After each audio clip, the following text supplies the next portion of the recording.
ఈరోజు మా వైఎస్ఆర్ కాంగ్రెస్ పార్టీ మాజీ కార్పొరేటర్లు అలాగే వైసీపీ నాయకులు అందరితో కలిసి ఎర్రమొక్కపల్లి విశ్వనాథపురం రైల్వే బ్రిడ్జి యొక్క నిధులను జనరల్ ఫండ్ నుంచి 10/2/26 తేదీ సర్వసభ్య సమావేశం నందు పాలక మండలి అంతా కూడా తీర్మానించడం జరిగింది. మరి నిధులు కార్పొరేషన్ నుంచి ఇవ్వడానికి కూడా సిద్ధంగా ఉన్నారు. ఈ నిధులు ఇవ్వడానికి CDMAకి రాసినప్పుడు వాళ్ళు గవర్నమెంట్కు నుంచి పర్మిషన్ తీసుకునే సమయంలో అక్కడి నుంచి నిధులు ఇస్తామని చెప్పడం జరిగింది. 2 నెలలు కావస్తున్నా కూడా గవర్నమెంట్ నుంచి నిధులు రావడం లేదు, కార్పొరేషన్ అధికారులు స్పందించడం లేదు.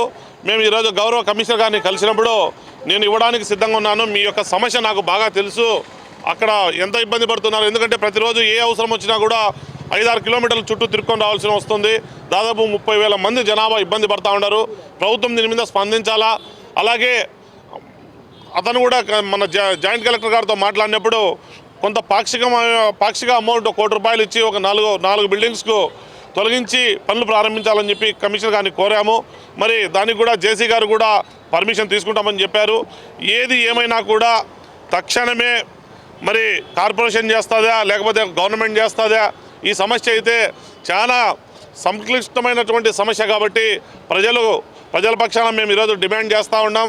వెంటనే ఓపెన్ చేయాలా, లేకపోతే కార్పొరేషన్ ముందు పెద్ద ఎత్తున రానున్న రోజుల్లో ధర్నాకైనా నిరాహార దీక్షకైనా కూర్చొని, ఎందుకంటే ప్రజల సమస్యను నెరవేర్చేంత వరకు కూడా వెనుకాడం. అయితే ఏది ఏమైనా కూడా కమిషనర్ గారు కూడా మళ్ళీ పర్సనల్గా కలెక్టర్ గారిని కలుస్తా అని చెప్పాడు. మేము ఈ సమస్యను గౌరవ ఎంపీ శ్రీ అవినాష్ రెడ్డి గారి దృష్టికి కూడా తీసుకెళ్తున్నాం. మరి అవినాష్ రెడ్డి గారికి కూడా లెటరు డైరెక్ట్గా కలెక్టర్ గారికి పెట్టి ఈ సమస్యను వెంటనే పూర్తి చేయాలని చెప్పి, ఈ బ్రిడ్జి యొక్క పనులు పూర్తి చేయాలని చెప్పి ఎంపీ గారితో కూడా ఆయన కూడా కలెక్టర్ గారిని కలిసి ఈ సమస్యను పరిష్కరించేదానికి కృషి చేస్తాం. కాబట్టి ఏది ఏమైనా కూడా అధికారులు స్పందించాలా, లేని పక్షంలో రానున్న రోజుల్లో పెద్ద ఎత్తున ధర్నా చేస్తామని చెప్పి తెలియజేస్తూ ఉన్నాం. అందరికీ నమస్కారం. ఈరోజు కమిషనర్ గారికి కలిసి 16, 17, 18 దాదాపు 45వ డివిజన్లోని 3/4 భాగం ప్రజలు అంటే 20,000 మంది ప్రజలు 2 సంవత్సరాల నుంచి ప్రతిరోజు దాదాపు 7-8 కిలోమీటర్ల చుట్టూ తిరుక్కొని వస్తున్నారు. చాలా తీవ్ర ఇబ్బందులు ఎదుర్కొంటున్నారు.